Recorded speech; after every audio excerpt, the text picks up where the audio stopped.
Bonjour chers élèves et bienvenue dans une nouvelle vidéo et avec un nouveau cours de langue intitulé cette fois-ci les figures d'opposition. Intéressons-nous tout d'abord au mot opposition.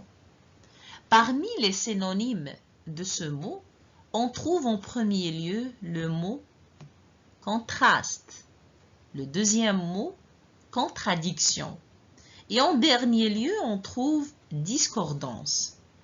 Et quand je dis deux avis discordants, cela signifie deux avis opposés et différents, c'est-à-dire qui n'ont aucune harmonie entre eux.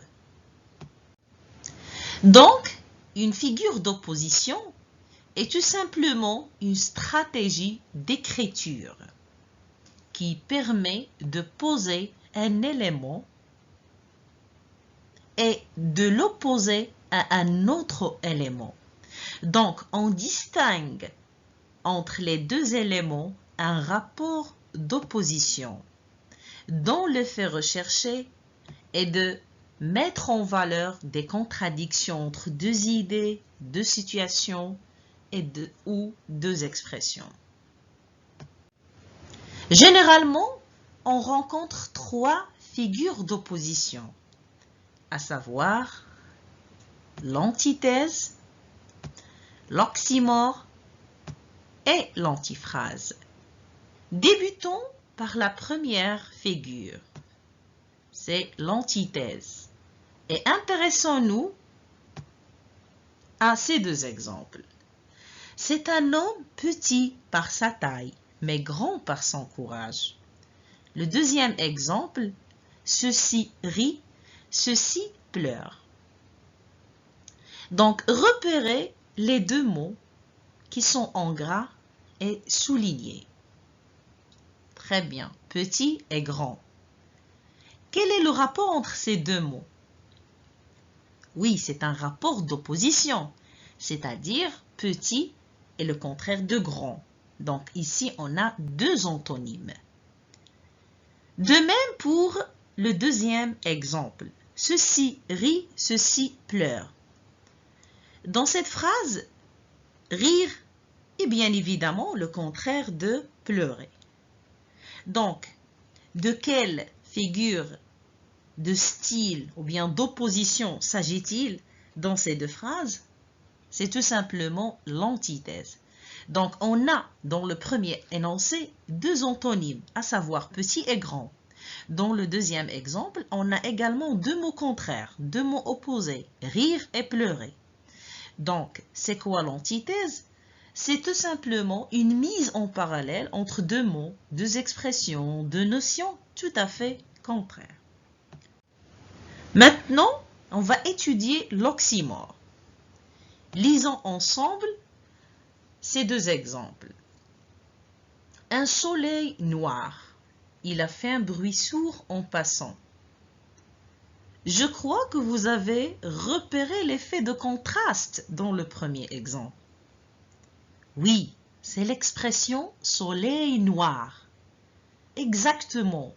Il y a un effet de contradiction dans cette expression. Soleil, comme vous le savez, est une image lumineuse, est une image éclairée. Regardez ce dessin.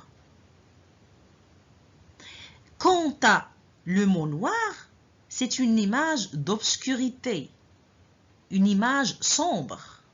Donc ici, on a deux mots. Est-ce que ces mots sont séparés? Tout à fait le contraire. Les deux mots sont juxtaposés, c'est-à-dire l'un est à côté de l'autre et qui ont un sens opposé. Donc, de quelle figure s'agit-il? Oui, il s'agit d'un oxymore. On passe au deuxième exemple pour l'étudier. Un bruit sourd. Regardez le mot bruit. Il fait référence à quoi? Oui, à une abondance en matière de son. Tandis que le mot sourd est tout à fait le contraire de bruit. Sourd veut dire un manque de son. Donc ici, c'est la même chose, deux mots juxtaposés ayant un sens différent. Il s'agit bien évidemment d'un oxymore. Pour récapituler, on peut dire que l'oxymore est le fait de réunir deux mots juxtaposés qui s'opposent dans leur sens dans une même phrase. Maintenant, la dernière figure d'opposition, à savoir l'antiphrase. Lisons cet exemple. Oh, quel courage! Donc, cette phrase est adressée à une personne qui fait preuve d'une lâcheté, c'est-à-dire une personne qui est lâche. Ce bébé est un ange.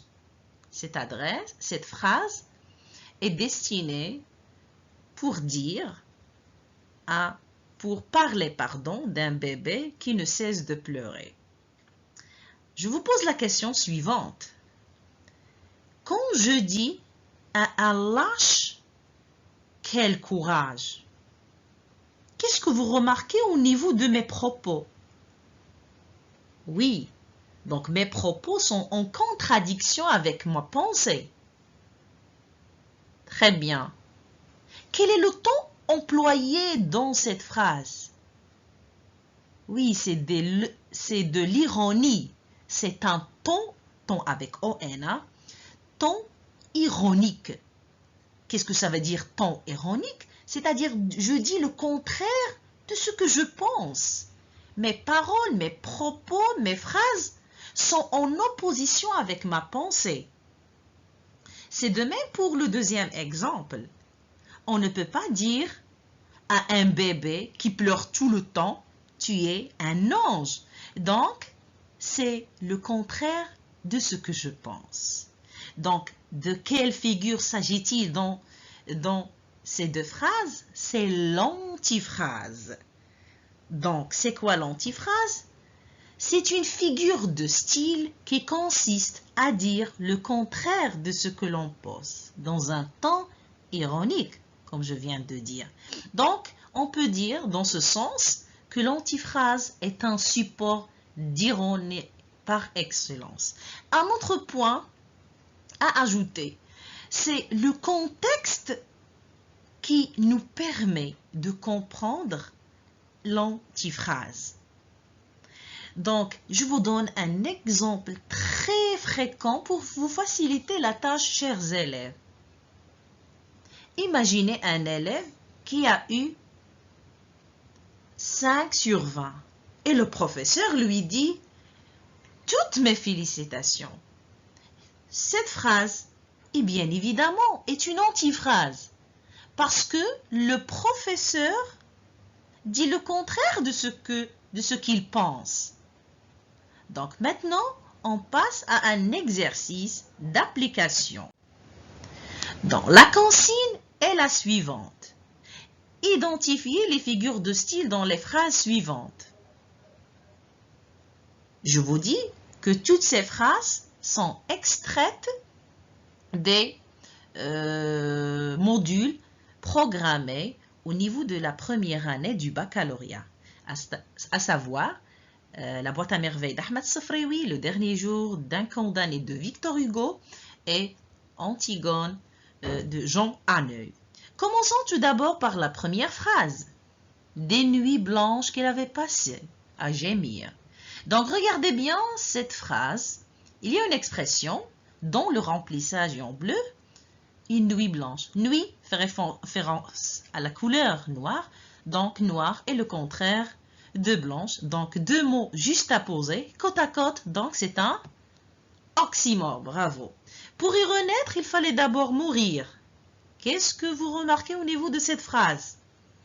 Très bien, connaître est l'antonyme de mourir. Donc, et bien sûr, les deux verbes sont séparés. Donc, c'est une antithèse. Et jeter par-dessus le mur le beau radis. Donc, c'est une phrase extraite de la boîte à merveilles d'Ahmed Sefraoui. Donc, ici, le narrateur trouve que le radis est sans saveur et sans goût. Et il a dit, le beau radis. Forcément, c'est une antiphrase. Le narrateur dit le contraire de ce qu'il pense de ce radis. La quatrième phrase, les vieilles nattes sont remplacées par des nattes neuves. Donc, vieille et neuve, deux antonymes, donc une antithèse. Les frères ennemis sont morts. Regardez bien ici cette expression, frères et ennemis, deux sens opposés, deux mots juxtaposés, forcément, il s'agit d'un oxymore. L'insecte sortait avec autant de précipitation qu'il était entré. Donc, deux mots séparés, deux mots opposés, dans un même énoncé, il s'agit bien évidemment d'une antithèse. Il lui a dit oui avec un petit sourire triste de sens opposé. Donc, un oxymore puisque les mots sont juxtaposés.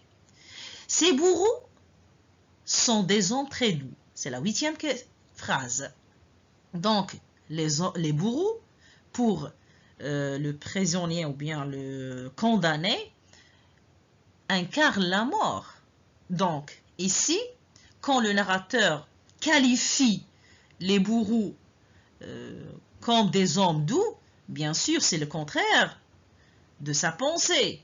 Le bourreau ne peut en aucun cas être doux. Donc, c'est une antiphrase, puisque le condamné est en contradiction avec sa pensée.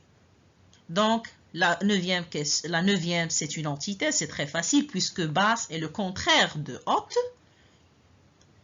Une des femmes monta, traita de démons innocents et coupables. Donc, démon, qui fait référence au diable, innocent, c'est tout à fait le contraire de démon, donc deux sens opposés. Il s'agit bien évidemment, dans ce cas, d'un oxymore. Je ne savais pas que les jours naissaient de la nuit. Nuit et jour, deux antonymes dans cet exemple. Donc, c'est une antithèse. Mais à mesure que vous approchez, le palais devient masure. Si on va prendre le palais, il s'agit bien évidemment d'une habitation de luxe, tandis que le mot masure est une habitation misérable. Donc, palais, dans ce sens, est le contraire de masure. Donc, forcément, c'est une antithèse. Donc, la dernière phrase comporte deux mots contraires qui sont bien évidemment séparés. Il s'agit donc d'une antithèse. Merci, chers camarades, pour votre attention et à la prochaine leçon, Inch'Allah.